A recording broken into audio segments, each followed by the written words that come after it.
everyone, happy 2025.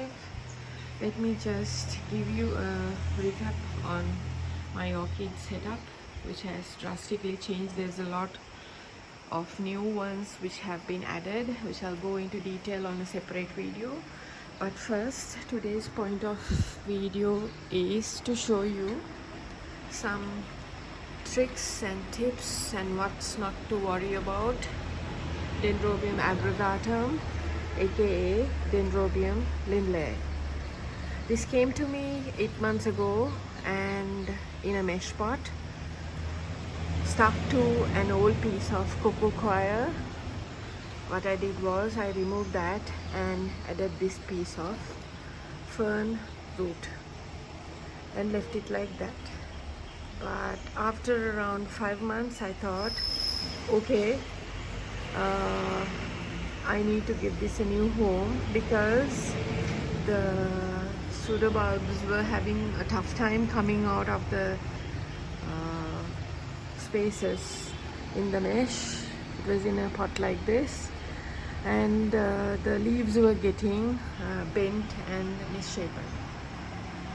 So I stuck it onto this old terracotta pot and secured first with this cocoa string and then with this wire. Okay, I wanted to cover this with this because I wanted to hold more water, just like I gave it this bird's nest fern root piece, because the terracotta wicks it out. So when you stop fertilizing and watering, this would bloom, right? This somewhat becomes deciduous when triggering blooming, when we stress for a blooming spike, a flower spike, meaning the pseudobulbs will lose its leaves. This is generally unifoliate, but sometimes you can get bifoliate pseudobulbs like this too. Now, once I stopped fertilizing and watering, and once it started losing its leaves or becoming deciduous, another thing happened. A leaf tip dieback. This is totally normal. Don't worry if one of the leaves just do this. This is a sign of low humidity, because normally during the hot days what I do is I would just sprit water on this, but since I am stressing this for a spike, I didn't do that also. So the result of that was this leaf tip dieback. If you're getting a lot more than this, which means you have to think about it a bit more. Now, once you get the spike, you can start fertilizing, and this can withstand a lot of natural rain, meaning even the buds can and the blooms can withstand a lot of rain. Okay, when it blooms, the flower first will be a light yellow, then it will become an egg yolky yellow and open up further and become bigger and bigger. When I talk about the smell, this is a very faint but very pleasant, natural, nature mixed rain kind of smell, but it's very pleasant and it's nothing too much for you to take, nothing artificial about it. So when you get this blooming, just leave it be. Don't go to touch it because the petals are very, very dainty, and what you need to do is to just leave it be and let all the other blooms open up. You can go on with a normal or a balanced fertilizer, whatever the fertilizer you may be using when the spike starts developing. That is where you have to start fertilizing. That is the first thing I want to tell you. Some people do not fertilize at all, but once the spike is developing, it starts developing, you have to start fertilizing, in my opinion. And the second trick I'm telling you is this loves to be mounted. So get this mounted if you can.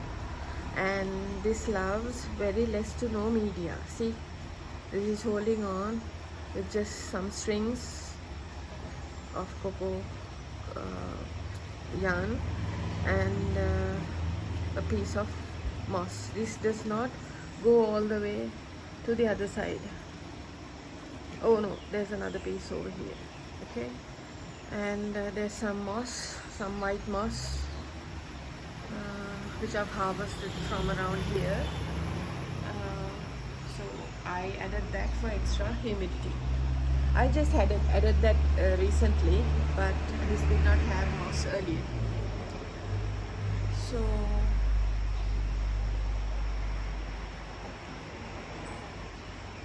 as well as fertilizing, the last thing I will tell you is this loves a good drying up or good air movement, which dries up the plant. That is why it's mounted and it's hanging on this in this pot. I need to clear up the surroundings because there's a lot of construction going on. That's why I'm not showing you what's around, but there's kind of like a alleyway on the side of this house, and it's very open from everywhere, so this gets a lot of good air movement, airflow. This keeps swinging too. I have to tell you, growing a Dendrobium Agregatum or a Lyndlei is very easy. You guys know I've not had this species, and acquiring this, even I did not think I'll be able to bloom it. But if it rains regularly and you're keeping it outside, you can just get by with minimum amount of fertilizer. This will totally work. And not all the leaves fall when it's blooming also. Maybe it did not do that because I repotted it, and I kind of changed the setup by mounting it onto this cup. That might be the reason that only one of these bulbs, which does not have the leaf, one of the oldest soda bulbs, developed this spike. So causing a repot or a remounting is also stress for the plant, which can trigger a spike. That's about it. I'll come to you with another video. I don't want to voice this because I want to quickly do this to you and show you this, do this video for you. Please give me a like and a subscribe, and I would really appreciate it. I'm trying to grow my subscribers.